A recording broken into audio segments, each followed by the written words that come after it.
So mga ka-farmers, ito yung mga manok natin dito ay kinikiping natin ito dahil nung mga nakarang araw ay merong bagyo.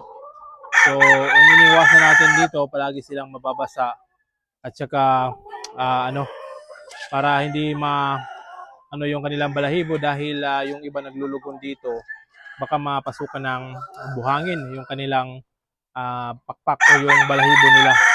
So kaya kinikiping natin. So 6 na piraso lang yung inilagay natin dahil ito lang yung kasya sa kulungan natin dito. Alright, so ngayon ay medyo maganda naman yung panahon. Ilalabas na natin itong mga manok na ito. Alright.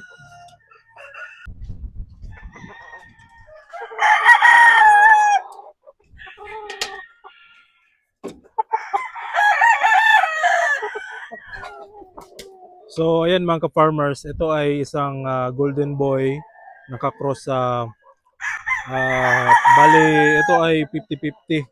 Golden boy yung ama nito at saka 5K cross yung ina. So straight breed na sweater po ito mga ka-farmers. So medyo laspag na yung mga balahibo nito dahil yun na nga papalugon. Yung iba nito, yung kapatid nito naglugon. Ito, tatlo kasi itong magkakapatid. 4 sana ito kaso namatay yung isa. So ito at saka ito. So yan.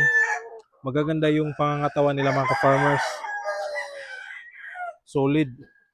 So ito yung mga gagawin kong broodcock kapag nagbe-breeding tayo ng early bird. So sana makapag-breed tayo ng marami nito. So medyo bata pa ito, nasa mga bull stag pa ito mga ka-farmers. So yun na nga. Yan o. Medyo kompleto pa siya. Pero yung ibang balahibo nito ay medyo nalalagas na rin o. Dito sa likuran. So yan yung ating golden boy cross. Solid. So ito naman yung isa mga ka-farmers.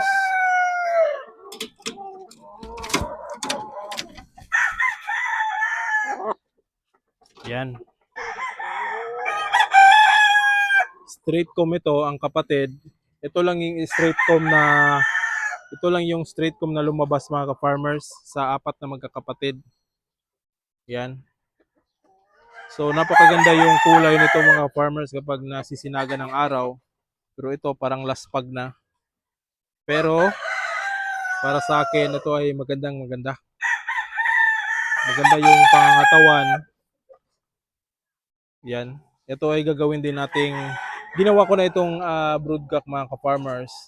Meron na ring mga mga anak na mga cockerel. Pero sa susunod na breeding ay gagamitin pa rin natin sila. So walang halo itong asil. So yung mga anak nito, merong anak ito na nahahaluan ng asil. Bale yung ginamit ko is crosses ng asil, sweater asil, tapos kronos ko dito. Bali merong konting dugo na lang talaga ng asil yung mga anak nito. Pero sa babae na side yung asil mga ka-farmers. Ang kagandahan dito sa kanila, sa ganitong mga manok ay ang babait nila, hindi mailap, hindi rin nanunuka, hindi rin namamalo. So, yun ang nagustuhan ko dito. Meron kasing ibang mga manok natin ay kapag ganito na yung edad, nanunuka na, namamalo na, pero sila kahit na ganito yung edad, hindi ang babait nila. So, ito ay isa sa mga paparamihin rin natin. Yan. Straight comb na golden boy. Straight sweater ito mga ka-farmers.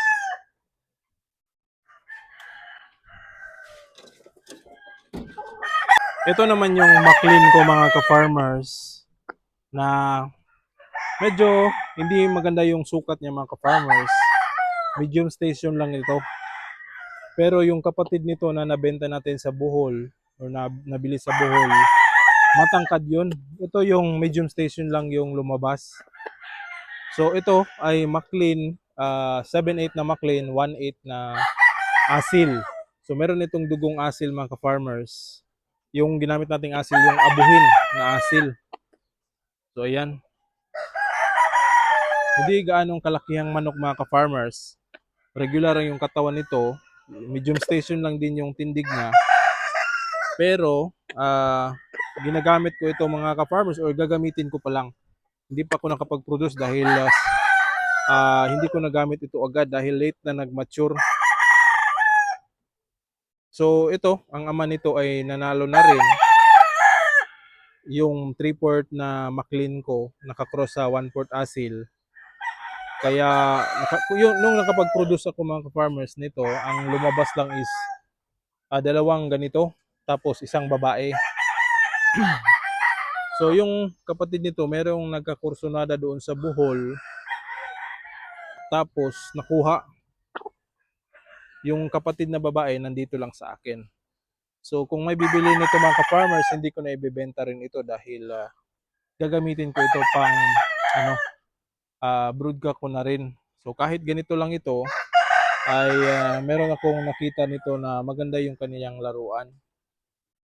So ibibreed ko ito sa mga merong sa ina, ibak to mama ko para makapagpalabas ako ng seed fowl ng McLean.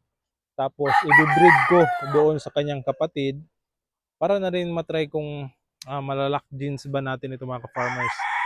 Tapos pwede ko ring i-breed ito sa mga dark fowls ko na mga inahin. Or doon sa, meron kasi akong isang talisain dito na inahin, pwede kong i-cross siya. So, hatch to hatch. So, ito try ko. So, hindi ko, baka i-cross din ito sa mga sweaters, pero para doon yata lang sa, i-cross ko sa mga dark fowls muna. So, since hatch ba, pwede rin. So, ito, yung McLean ko mga ka-farmers. Yan. Bata pa ito. So, this coming breeding season, pang early bird, baka masusubukan. Baka makapag-breed na rin tayo. So, itong manok na ito, regular size, maganda yung sukat, bull stag rin. Hindi pa ito naglugon.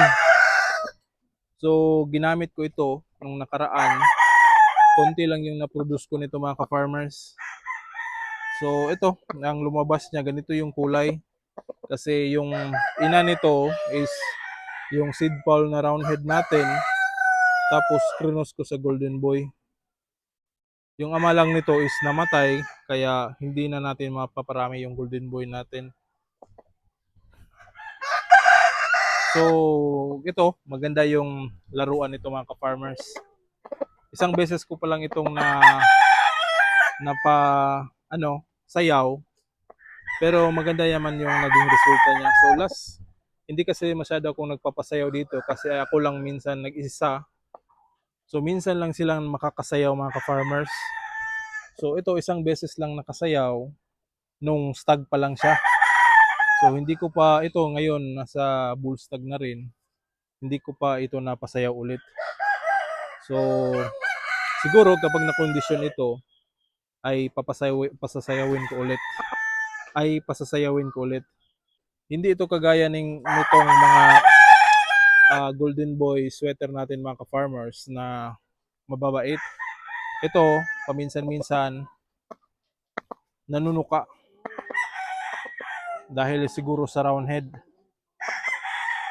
Pero tingin ko okay pa rin ito mga ka-farmers dahil hindi naman ito talaga yung man fighter. So nagugustuhan ko pa rin sila.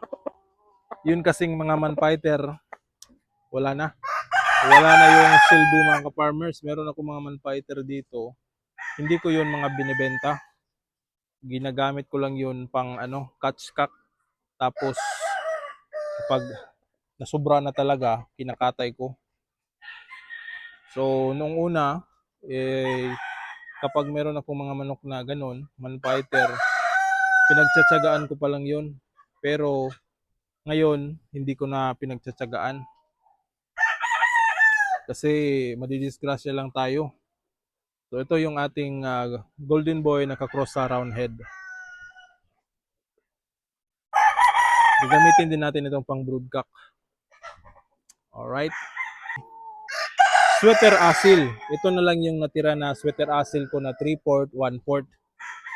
So yung mga kapatid nito na ilaban natin, ito na lang yung naiwan dahil ilalaban sana ito. Kaso naglugon kaya hindi na pasabak. So ito na lang yung natira pero isasabak natin ito kapag maganda niya yung balahibo nila. Tapos dalawang kapatid rin nito mga ka-farmers na disgrasya na nagpaligo ako ng manok na ilalaban sana ng 3 days before na sana yun mga ka-farmers. Pero yung nagpaligo ako, 4 na manok yung pinaliguan natin. Namatay yung dalawa, yung kapatid nito. Kasi nabilad ng araw, hindi ko nalimutan kong kunin. Kaya nabilad sa araw, kaya yun, disgrasya ang inabot. So yan yung 3/4 sweater, 1/4 asil. So itatali ko na rin ito dahil maganda na yung panahon. Alright.